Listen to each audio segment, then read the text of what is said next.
بسم اللہ الرحمن الرحیم السلام علیکم ورحمۃ اللہ وبرکاتہ رب اشرح لی صدری ویسر لی امری واحلل عقدۃ من لسانی یفقہوا قولی۔ سورۃ الانعام آیت نمبر 94۔ اور تم ہمارے پاس تنہا تنہا آ گئے جس طرح ہم نے پہلی بار تم کو پیدا کیا تھا، اور جو کچھ ہم نے تم کو دیا تھا اپنے پیچھے ہی چھوڑ آئے۔ ہم تو تمہارے ساتھ تمہارے ان شفاعت کرنے والوں کو بھی نہیں دیکھ رہے جن کا تم دعویٰ کرتے تھے۔ واقعی تمہارے آپس میں قطع تعلق ہو گیا اور تمہارا دعویٰ سب دھرا کا دھرا رہ گیا۔ اب یہاں پر قیامت کے دن کا ذکر ہے کہ جس طرح انسان کی موت ہوتی ہے، جیسے انسان دنیا میں اکیلا آتا ہے ویسے ہی اسے اکیلے بھی جانا ہے، چاہے بادشاہ ہے، کوئی صدر ہے، کتنا بڑا پرائم منسٹر ہے، کتنی بڑی دولت کا مالک ہے، جب وہ فوت ہوتا ہے تو 2 کپڑوں میں اس کو دفنا دیا جاتا ہے، سب کچھ ادھر ہی چھوڑ جاتا ہے۔ اسی طرح غریب بھی انسان فوت ہوتا ہے، وہ بھی 2 کپڑوں میں ہی جاتا ہے، وہ بھی ساتھ کچھ نہیں لے کے جاتا۔ تو یہ جو دنیا ہے، مال متاع، سامان، یہ اس زندگی میں استعمال کے لیے دیا گیا ہے، اور وہ اس دنیا میں ہی فائدے مند ہے۔ جیسے انسان پیچھے سے اکیلا آتا ہے، اسی طرح جب واپس جائے گا تو اکیلا ہی جائے گا، کیونکہ یہ چیزیں آگے ہمارے کام ہی نہیں آنی۔ کام کیا آئیں گی؟ ہمارے نیک عمل، ہماری اچھی باتیں۔ تو ہمیں فوکس کرنا چاہیے، بجائے اس کے کہ ہم چیزوں پہ زیادہ فوکس کریں، چیزوں کو زیادہ اکٹھا کرنے میں سوچیں اور ٹائم لگائیں۔ ہمیں فوکس کس پہ کرنا ہے کہ ہم نے آج اچھا عمل کیا کیا ہے، آج میں نے کتنی دفعہ اللہ کا ذکر کیا ہے۔ لکھیں، بغیر لکھے نہیں کام ہوتا، وقت تو گزرے جا رہا ہے۔ اپنا لکھے کہ میں نے اپنی ایک ٹائم ٹیبل بنائے کہ فجر کی نماز کے ساتھ میں نے 100 ٹائمز یہ پڑھنا ہے، سبحان اللہ پڑھ لیں، سبحان اللہ و بحمدی، چھوٹا سا ہے ذکر، 5 منٹ بھی نہیں لگتے، لیکن آپ کے لیے ایک ڈھیر لگ جائے گا نیکیوں کا۔ اور اگر نہیں پڑھ رہے تو پھر تو کوئی نیکی، اس کا مطلب ہے آخرت کے لیے ہم کچھ بھی نہیں کر رہے۔ اسکول جانا آنا اور پڑھنا ہی تو سب دنیا کی ہے، آگے سے یہ والی پڑھائی تو کام نہیں آئے گی، لیکن کیونکہ اس دنیا میں بھی رہنا ہے اس لیے ضروری ہے اس کو بھی ٹائم دیا جائے، مگر آخرت کو بھلا کے نہیں۔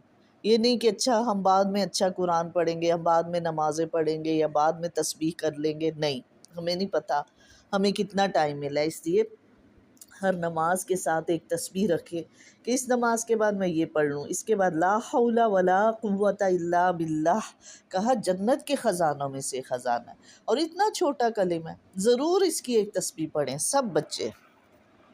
اور آگے بہت زیادہ نعمتوں کا ذکر ہے، اللہ تعالیٰ کی پہچان کرائی گئی کہ اللہ کی قدرت دیکھو۔ اور آپ کو پتہ ہے نا، سورۃ الانعام شروع بھی الحمدللہ سے ہوئی تھی۔ الحمدللہ کا کیا مطلب ہے کہ تمام تعریف، تمام شکر، تمام محبت اسی کے لیے ہے۔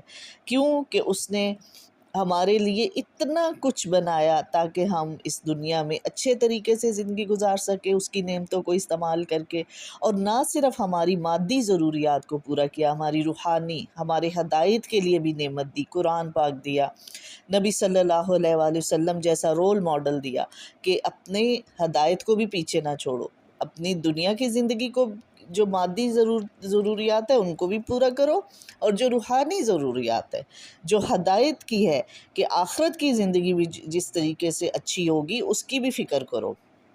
بے شک اللہ دانا کو اور گٹھلی کو پھاڑنے والا ہے۔ دانا کتنا مشکل ہے، کوئی گٹھلی آپ نے دیکھی ہوگی، آم کی گٹھلی یا یہ خوبانی وغیرہ کی، ایپریکاٹ کی، وہ اتنی سخت ہوتی ہے، اس کو پھاڑ کے اندر سے پودا نکل آتا ہے۔ وہ کون پھاڑتا ہے؟ اللہ کی ذات، اور کوئی نہیں کر سکتا۔ وہ جاندار کو بے جان سے نکالتا ہے۔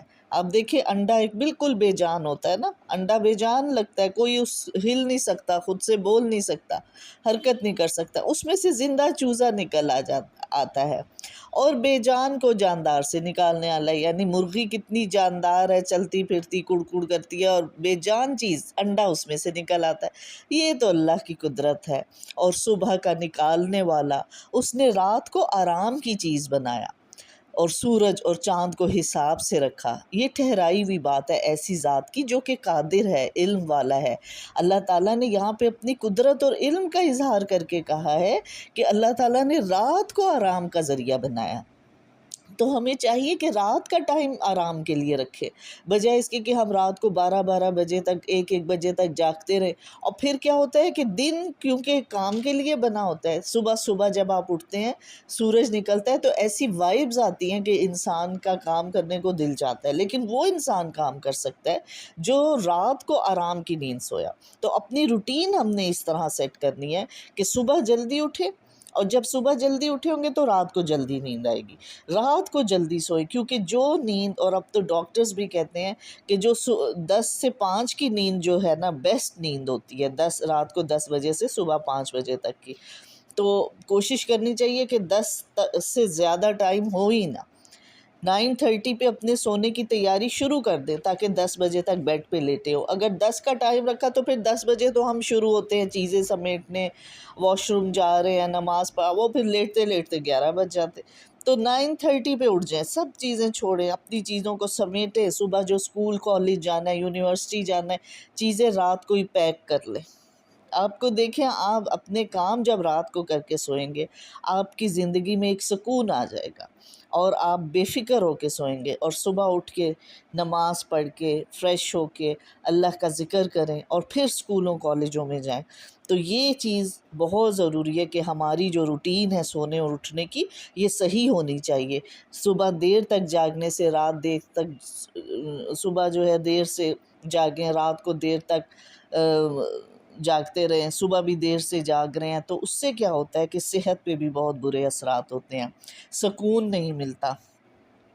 اور وہ ایسا ہے جس نے تمہارے لیے ستاروں کو پیدا کیا تاکہ تم ان کے ذریعے اندھیروں میں، خشکی میں اور دریاؤں میں راستے معلوم کر سکو۔ تو اللہ تعالیٰ نے کیسے سسٹم بنایا، یہ نہیں کہ صرف ستارے خوبصورتی بھی وہ دے رہے ہیں، لیکن ان کا مقصد بھی ہے، کسی چیز کو بے مقصد پیدا نہیں کیا۔ ستاروں کے ذریعے اندھیروں میں بھی روشنی ہوتی ہے، خشکی میں بھی راستے، اب صحراؤں میں، دریاؤں میں آپ دیکھیں کہیں سگنل نہیں ہوتے، کچھ نہیں ہوتا، کیونکہ اتنا لمبا راستہ ہے، پہاڑوں میں ایسی جو جگہ ہیں جہاں پر کم آبادی ہے اور درخت وغیرہ نہیں ہے، تو آپ دیکھیں گے کہ یہ لوگ پہلے وہ ستاروں کے ذریعے سمت معلوم کرتے ہیں کہ یہ کہاں راستہ جا رہا ہے، یہ کام۔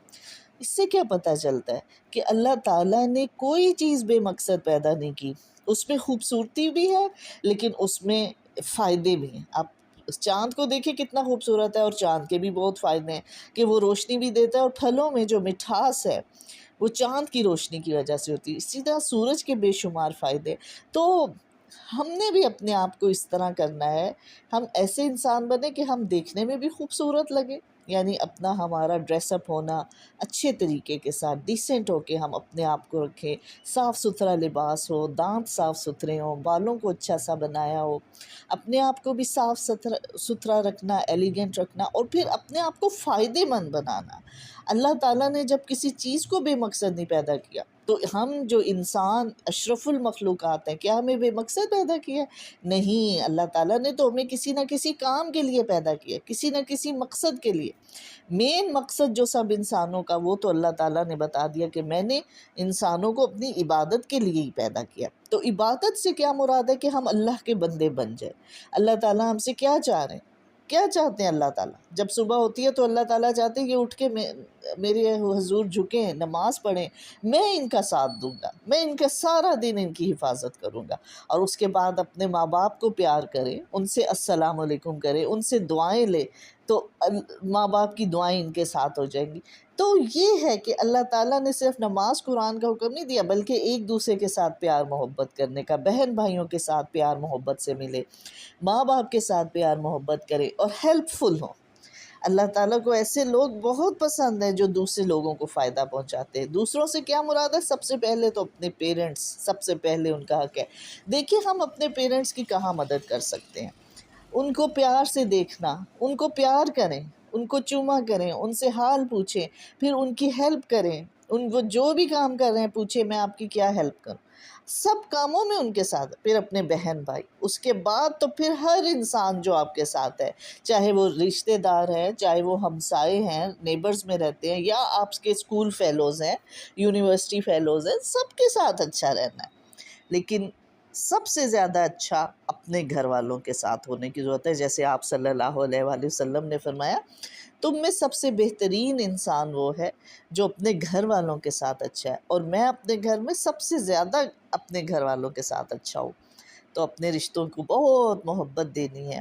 اور پھر اللہ تعالیٰ نے وہ ایسا ہے جس نے تم کو ایک شخص سے پیدا کیا، یعنی ماں باپ سے پیدا ہوئے، پھر ایک جگہ زیادہ رہنے کی ہے اور ایک کی جگہ چندے رہنے کی. یعنی کہ کہیں ہم زندگی میں بھی اللہ تعالیٰ نے ہمیں پیدا کیا تو چھوڑ نہیں دیا کہ ہاں بس پیدا کرنا تھا کہیں جنگل میں ڈال دو خود ہی بڑا ہو جائے گا. نہیں، عزت کے ساتھ انسان کو پیدا کیا. ماں باپ اس کو آن کرتے ہیں، ماں باپ خوش ہوتے ہیں، محبت کرتے ہیں، پیار سے پالتے ہیں، پھر اچھے اسکولوں میں داخل کرتے ہیں. کیسے اللہ تعالیٰ کے اصل میں تو یہ سب انتظام اللہ تعالیٰ نے کیے ہوئے ہیں. پھر دنیا میں ایک رہنے کی مدت ہے. سب کو پتہ ہے ہم کچھ خاص اسپیسیفک ٹائم کے لیے دنیا میں ہیں. ہمیشہ کے لیے کوئی نہیں آتا دنیا میں. ہم سے پہلے بھی جو آئے تھے وہ چلے گئے، ہم بھی ایک وقت پہ چلے جائیں گے. پھر جو ایک جگہ ہے قبر میں رہنے کی وہ بھی سب کی اپنی اپنی مدت ہے. پھر ایک وقت آئے گا کہ اس میں سے اٹھا لیے جائیں گے. تو یہ زندگی، انسانی زندگی کے مختلف حصے ہیں، ہمیں سب کی فکر کرنی چاہیے. اور وہ ایسا ہے جس نے آسمان سے پانی برسایا اور اس کے ذریعے بہت سی نباتات اگائی، اس سے سبز شاخ نکالی کہ اس سے ہم اوپر تلے چڑھے ہوئے دانے نکالتے ہیں، پھل نکالتے ہیں. اور کھجور کے درختوں سے، یعنی ان کے گچھے میں سے خوشے ہیں جو نیچے کو لٹکتے ہیں. اور انگور کے باغ اور زیتون اور انار، بعض ایک دوسرے سے ملتے جلتے ہیں، بعض نہیں ملتے.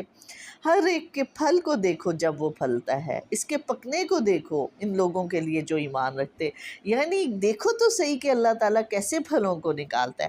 اب دیکھیں ایک ہی رنگ کی مٹی ہے نا، کوئی براؤن سا مٹی کا رنگ ہے، مٹی کا رنگ، اس میں بے رنگ سا پانی جا رہا ہے، لیکن اس میں سے جو پھل نکل رہے ہیں ہر ایک کا رنگ مختلف ہے، ہر ایک کا ذائقہ مختلف ہے. یہ کون کرنے والا ہے؟ یہ سب اللہ کی ذات ہے.